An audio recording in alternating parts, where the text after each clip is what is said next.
Biology is a vast and diverse field, with many different branches or subdisciplines that focus on different aspects of life and living organisms. Some of the major branches of biology include anatomy, the study of the structure and organization of living organisms; physiology, the study of the functions and processes of living organisms, including the chemical and physical processes that occur within cells and organs; ecology, the study of the relationships between living organisms and their environment, including the interactions between different species and the impact of human activities on ecosystems; evolutionary biology, the study of the processes and mechanisms that drive biological evolution, including natural selection, genetic variation, and speciation; genetics, the study of heredity and the molecular basis of inheritance, including the structure and function of DNA and genes; microbiology, the study of microorganisms, including bacteria, viruses, fungi, and other single-celled organisms; molecular biology, the study of the molecular basis of biological activity, including the structure and function of proteins,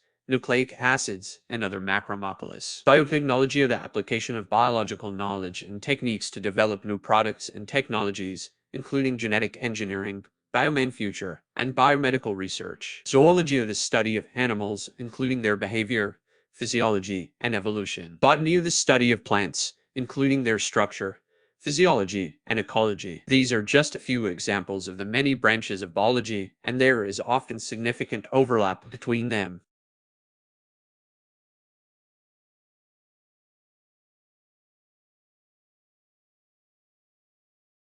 Biology is the scientific study of life and living organisms, including their physical structure, chemical processes, molecular interactions, physiological mechanisms, development, and evolution. It encompasses a vast range of subjects, from the smallest living organisms such as bacteria and viruses, to complex multicellular organisms such as plants and animals, and the ecological systems in which they live.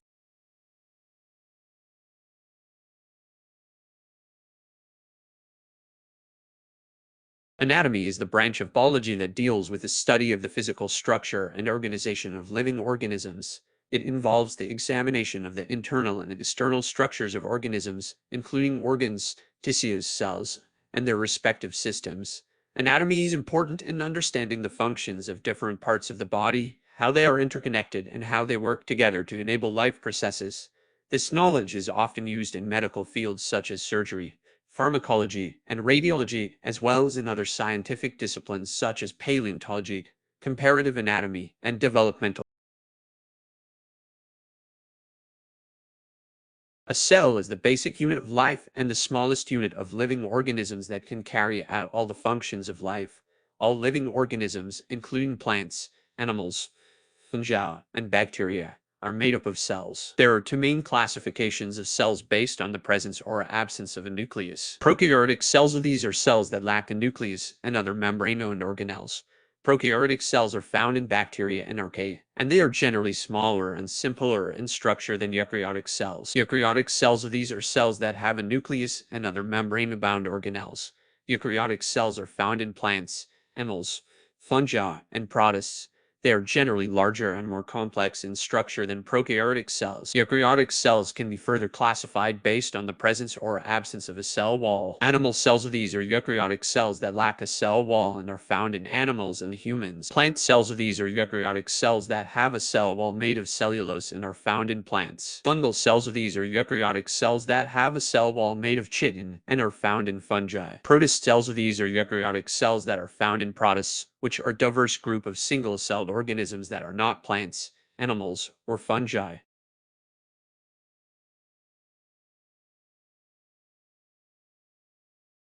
In a typical Class 9 chemistry course, students may cover the following topics: matter and its nature, a definition of matter, physical and chemical properties of matter, classification of matter, states of matter, and interfunction of states of matter, atoms and molecules, the laws of chemical combination, Dalton's atomic theory, structure of atoms, molecules, and ions, symbols and formulas of common elements and compounds, and writing and balancing chemical equations, structure of the atom, a discovery of electron, proton, and neutron, atomic models, Bohr's model, electronic configuration of atoms and ions, and periodic table, chemical bonding and molecular structure, types of chemical bonds, ionic bond, covalent bond, Lewis structure, This per theory, shapes of molecules, and polarity of molecules. States of matter, gaseous state, Boyle's law, Charles's law, Gay-Lussac's law, Avogadro's law, ideal gas equation, deviation from ideal behavior, and liquefaction of gases. Solutions are types of solutions,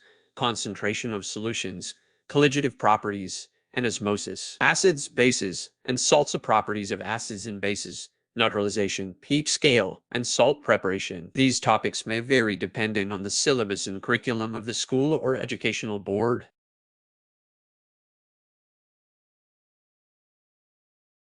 Sure, here are some topics typically covered in a high school physics course. Mechanics of kinematics, Newton's laws of motion, work, energy, power, momentum, and rotational motion. Thermodynamics of temperature, heat, laws of thermodynamics, and heat engines. Waves and optics of waves, sound, light, reflection, refraction, lenses, and mirrors. Electricity and magnetism, electric charge, electric field, electric potential, electric current, Ohm's law, series and parallel circuits, magnetism, electromagnetic induction, and electromagnetic waves. Modern physics or relativity, quantum mechanics, atomic and nuclear physics, and particle physics. These topics may vary depending on the syllabus and curriculum of the school or educational board.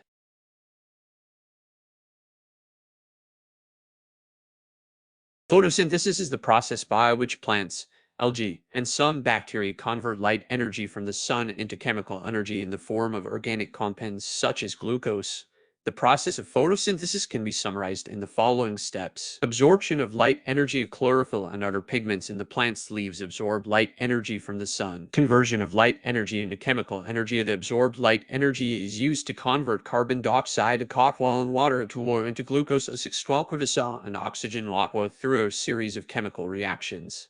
This process is called the light-dependent reaction, which occurs in the thylakoid membranes of chloroplasts. Conversion of chemical energy into usable energy. The glucose produced in the light-dependent reaction is converted into a form of usable energy for the plant's cells through a process called the light-independent reaction or the Calvin cycle, which occurs in the stroma of chloroplasts. Release of oxygen. The oxygen produced in the light-dependent reaction is released into the atmosphere through small openings called stomata in the plant's leaves. Overall, photosynthesis is essential for the survival of many organisms on Earth as it provides the basis for the food chain, produces oxygen for the atmosphere, and regulates the Earth's carbon cycle.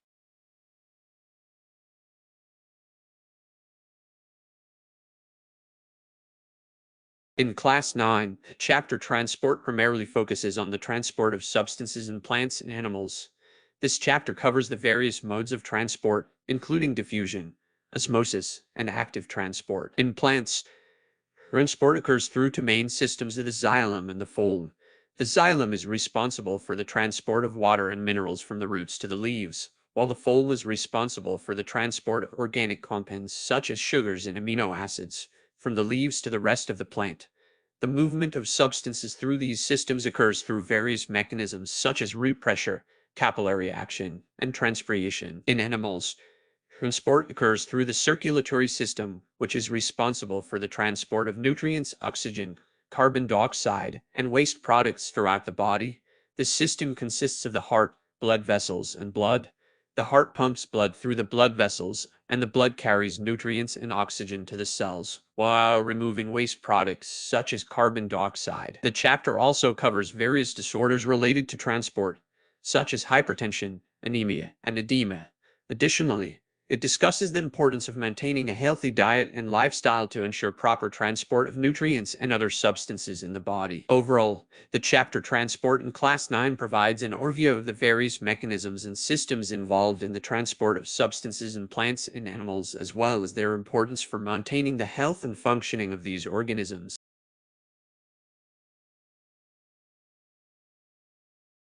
The chapter Nutrition in Class 9 primarily focuses on the different modes of nutrition in organisms and the importance of a balanced diet for human health. The chapter covers two main modes of nutrition: autotrophic and heterotrophic.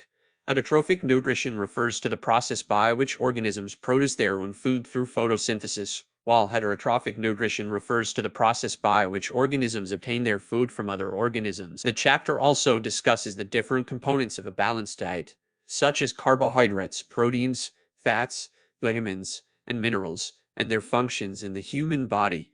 It emphasizes the importance of consuming a variety of foods from each food group to ensure that the body receives all the necessary nutrients for proper growth and functioning. The chapter also covers various disorders related to nutrition, such as malnutrition, obesity, and eating disorders, and provides information on how to prevent and manage these conditions. Overall, the chapter Nutrition in Class 9 provides an overview of the different modes of nutrition in organisms and the importance of a balanced diet for human health. It highlights the role of different nutrients in the body and provides guidance on how to maintain a healthy diet to prevent various nutritional disorders.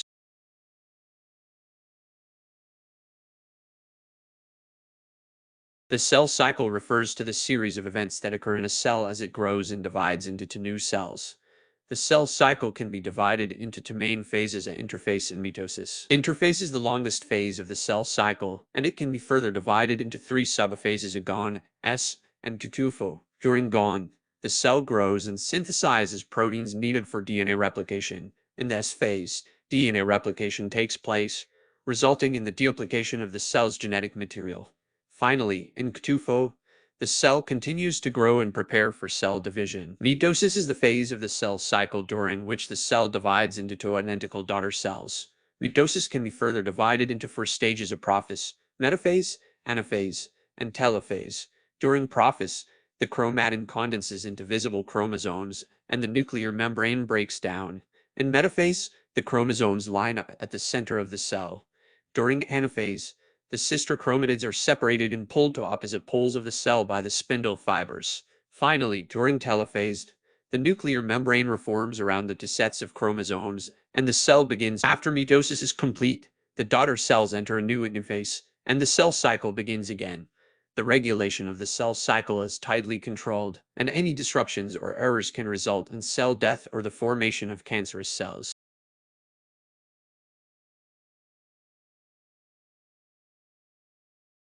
Biodiversity refers to the variety of life on Earth, including the number of different species, genetic diversity within species, and diversity of ecosystems. It encompasses all living organisms, including animals, plants, fungi, and microorganisms, as well as the interactions between them and their environments. Biodiversity is a crucial component of the Earth's ecosystems and plays an important role in maintaining the health and functioning of these systems. Biodiversity has many important benefits for humans. For example, it provides us with essential resources such as food, fuel, and medicines, and contributes to the global economy through ecotourism and other industries. Biodiversity also plays a critical role in regulating the Earth's climate, maintaining nutrient cycles, and protecting against natural disasters such as floods and erosion. However, human activities such as habitat destruction, pollution, and climate change have led to a significant loss of biodiversity in recent years. This loss of biodiversity can have serious consequences, including the loss of valuable ecosystem services, decreased resilience to environmental stresses, and the potential extinction of species.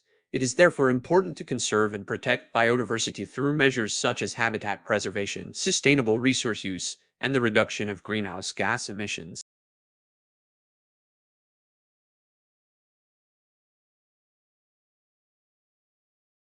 Enzymes are biological catalysts that speed up the rate of chemical reactions in living organisms.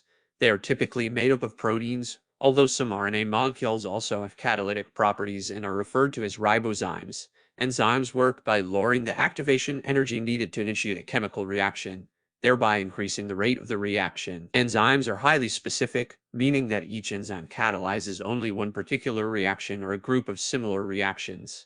This specificity arises from the unique three-dimensional shape of the enzyme's active site, which is complementary to the shape of its specific substrate molecules. When the substrate molecule binds to the enzyme's active site, enzyme undergoes a conformational change that brings the substrate molecules into close proximity, promoting the formation of chemical bonds and allowing the reaction to occur. Enzymes are critical for many biological processes such as digestion, metabolism, and DNA replication, among others.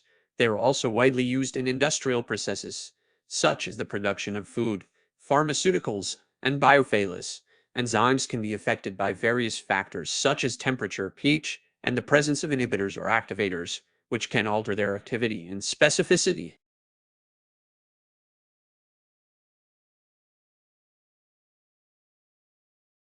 Bioenergetics is the study of the flow of energy through living organisms and how they use and transform this energy to perform various biological processes. The process of bioenergetics involves the following steps. Energy acquisition. Living organisms acquire energy from their environment, either directly from the sun in the case of photosynthetic organisms or from consuming other organisms in the case of heterotrophic organisms. Energy conversion. The acquired energy is then converted into a form that can be used by the organism. For example, plants convert light energy into chemical energy through the process of photosynthesis, while animals convert the chemical energy in food into ATP adenosine triphosphate, the energy currency of cells, through cellular respiration. Energy utilization. The ATP produced by cellular respiration is used by the organism to perform various biological processes, such as movement, growth, and reproduction. Energy storage. Excess energy is stored in the form of complex organic molecules such as carbohydrates, lipids, and proteins, which can be used later when energy is needed. Energy dissipation. During these energy conversions, some energy is inevitably lost as heat. This energy loss is an important consideration in the overall efficiency of the biological system. Overall, bioenergetics is a fundamental aspect of the study of life, as energy is required for all biological processes and ultimately sustains life on Earth.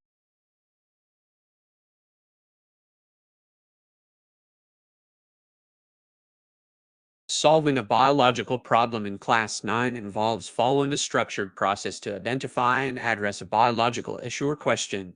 The process typically involves the following steps. Identifying the problem. The first step in solving a biological problem is to identify the problem or question at hand. This may involve conducting research, gathering information, or performing experiments to determine the scope and nature of the problem. Formulating a hypothesis. Once the problem has been identified, the next step is to formulate a hypothesis, which is a proposed explanation or solution to the problem based on existing knowledge or observations. Designing and conducting experiments. With the hypothesis in place, the next step is to design and conduct experiments or studies to test the hypothesis. This may involve selecting appropriate methods, collecting and analyzing data, and interpreting the results. Drawing conclusions. Based on the results of the experiments, the next step is to draw conclusions about the hypothesis and the problem at hand. This may involve evaluating the validity of the hypothesis, assessing the significance of the findings, and identifying any limitations or areas for further research. Communicating findings. Finally, the results of the study must be communicated to others in a clear and concise manner, through written reports, oral presentations, or other means. This may involve summarizing the key findings, discussing the implications of the results, and identifying any recommendations or next steps. Overall, solving a biological problem in Class 9 requires careful planning, attention to detail, and a systematic approach to gathering and analyzing data. By following these steps, students can develop their problem-solving skills and gain a deeper understanding of biological concepts and processes.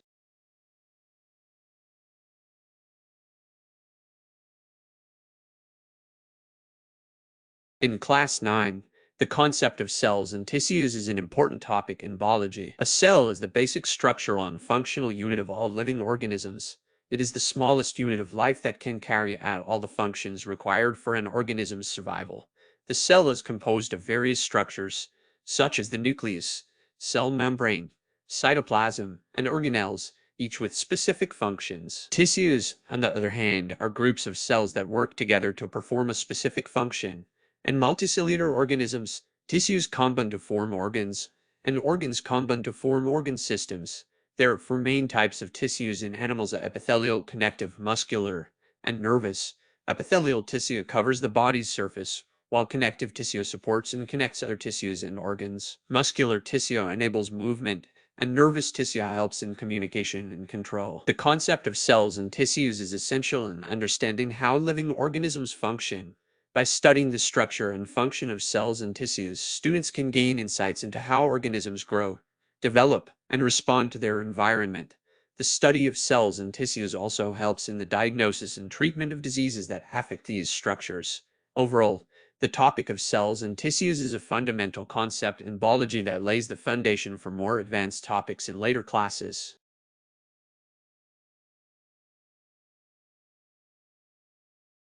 In Class 9, The fundamentals of chemistry cover a wide range of topics that provide students with a basic understanding of chemical concepts and processes.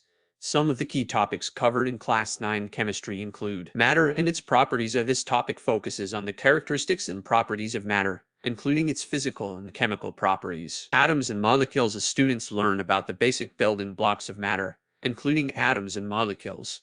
They learn about the structure of the atom, the concept of atomic number and mass, and the properties of different elements and compounds. Chemical reactions. This topic covers the basics of chemical reactions, including the types of reactions and the factors that affect their rates. Acids, bases, and salts. As students learn about the properties of acids, bases, and salts, and how they interact with each other.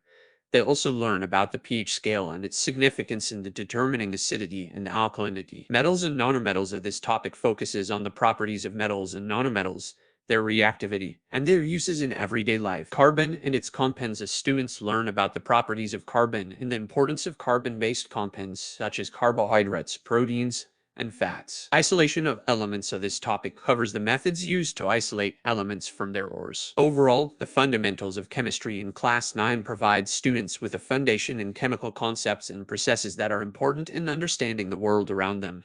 Students learn about the basic building blocks of matter, chemical reactions, and the properties of different elements and compounds. They also learn about the practical applications of chemistry in everyday life.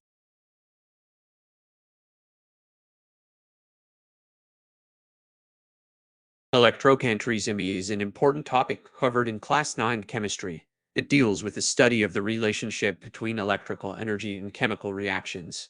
In electrochemistry, chemical reactions are driven by the flow of electrons from one substance to another. The two main branches of electrochemistry are electrolysis and electrochemical cells. Electrolysis involves the use of an external electric current to drive a non-spontaneous chemical reaction. This process is used to produce many important chemicals and metals. On the other hand, an electrochemical cell is a device that converts chemical energy into electrical energy or vice versa. There are two types of electrochemical cells: galvanic or voltaic cells, which produce electrical energy from chemical reactions, and electrolytic cells, which use electrical energy to drive non-spontaneous chemical reactions. The basic components of an electrochemical cell are an anode, a cathode, and an electrolyte. The anode is the electrode where oxidation occurs, and the cathode is the electrode where reduction occurs.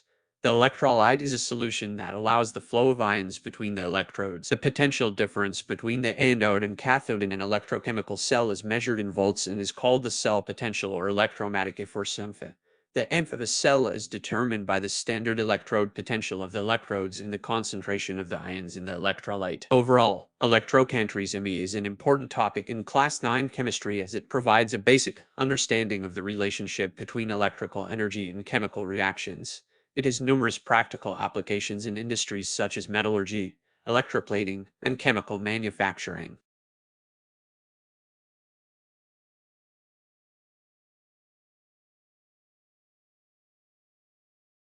Chemical reactivity refers to the ability of a substance to undergo chemical reactions with other substances. It is a fundamental property of matter that is essential to many chemical processes, including chemical bonding, chemical reactions, and the formation of new compounds. The chemical reactivity of a substance is determined by its electronic structure, which refers to the arrangement of electrons in the atoms or molecules that make up the substance.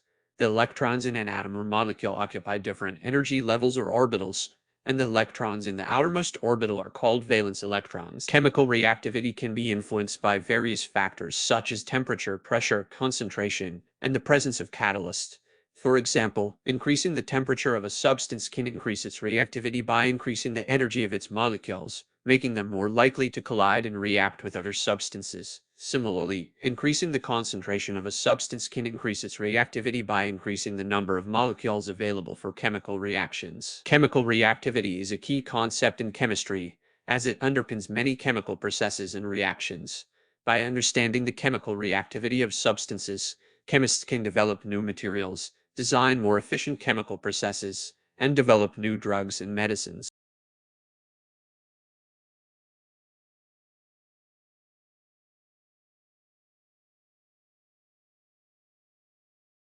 The structure of a molecule refers to the arrangement of atoms within the molecule, as well as the bonds that hold the atoms together. The structure of a molecule determines its physical and chemical properties, including its reactivity, polarity, and solubility. The structure of a molecule can be described in terms of its molecular formula, which provides the number and type of atoms in the molecule, as well as its structural formula, which shows the arrangement of atoms and bonds in the molecule. The shape of a molecule is also an important aspect of its structure. The shape of a molecule is determined by the arrangement of its atoms and the bonds between them, as well as the presence of lone pairs of electrons.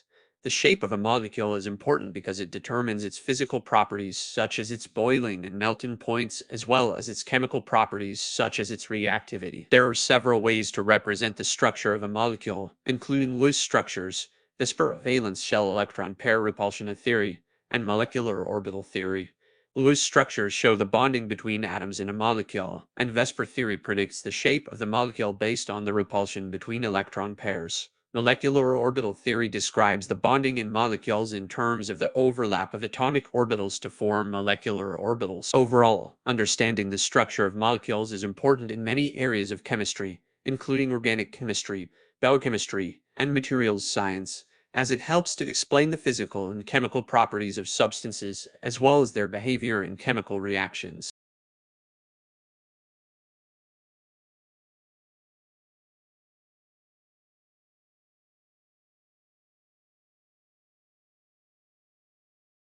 In chemistry, a solution is a homogeneous mixture of two or more substances. The substance that is present in the largest amount is called the solvent, while the other substances are called solutes. Solutions can be classified as dilute or concentrated, depending on the amount of solute present in the solution. Solutions can be prepared by dissolving a solid, liquid, or gas in a solvent. The solubility of a substance, or its ability to dissolve in a particular solvent, depends on several factors such as temperature, pressure, and the chemical nature of the solute in solvent. Concentration is an important property of solutions, and it refers to the amount of solute present in a given amount of solvent or solution. Concentration can be expressed in several ways, including as a percentage, parts per million of ppm or molarity. There are several ways to measure the concentration of a solution, including titrations, spectroscopy, and gravimetric analysis. These methods involve measuring the amount of solute or solvent present in the solution and can be used to determine the concentration of a wide range of substances. Solutions are important in many areas of chemistry, including analytical chemistry, biochemistry, and materials science. They are used in a wide range of applications, such as in the production of pharmaceuticals, the treatment of wastewater, and the formulation of consumer products.